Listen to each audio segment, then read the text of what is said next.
Section 89. Revelation given through Joseph Smith the prophet at Kirtland, Ohio, February 27, 1833. As a consequence of the early brethren using tobacco in their meetings, the prophet was led to ponder upon the matter. Consequently, he inquired of the Lord concerning it. This revelation, known as the word of wisdom, was the result. 1 through 9. The use of wine, strong drinks, tobacco, and hot drinks is proscribed. 10 through 17. Herbs, fruits, flesh, and grain are ordained for the use of man and of animals. 18 through 21. Obedience to gospel law, including the word of wisdom, brings temporal and spiritual blessings.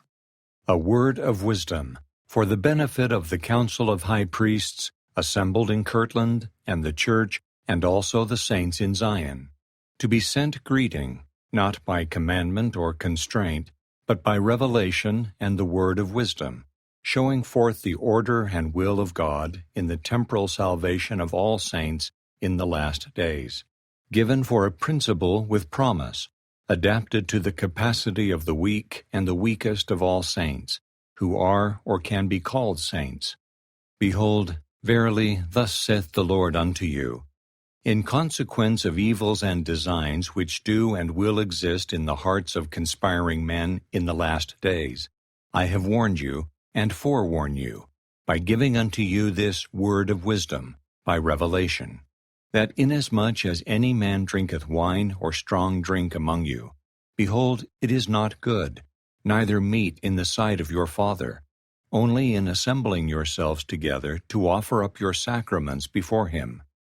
And behold, this should be wine, yea, pure wine of the grape of the vine, of your own make. And again, strong drinks are not for the belly, but for the washing of your bodies. And again, tobacco is not for the body, neither for the belly, and is not good for man, but is an herb for bruises and all sick cattle, to be used with judgment and skill. And again, hot drinks are not for the body or belly. And again, verily I say unto you, all wholesome herbs God hath ordained for the constitution, nature, and use of man. Every herb in the season thereof, and every fruit in the season thereof, all these to be used with prudence and thanksgiving. Yea, flesh also of beasts and of the fowls of the air, I the Lord have ordained for the use of man with thanksgiving. Nevertheless they are to be used sparingly. And it is pleasing unto me that they should not be used only in times of winter, or of cold, or famine. All grain is ordained for the use of man and of beasts, to be the staff of life, not only for man, but for the beasts of the field and the fowls of heaven, and all wild animals that run or creep on the earth. And these hath God made for the use of man only in times of famine and excess of hunger. All grain is good for the food of man, as also the fruit of the vine, that which yieldeth fruit, whether in the ground or above the ground.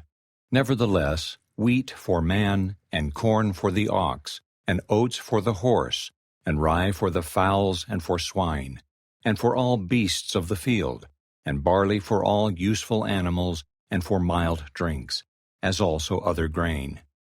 And all saints who remember to keep and do these sayings, walking in obedience to the commandments, shall receive health in their navel and marrow to their bones, and shall find wisdom and great treasures of knowledge, even hidden treasures, and shall run and not be weary, and shall walk and not faint.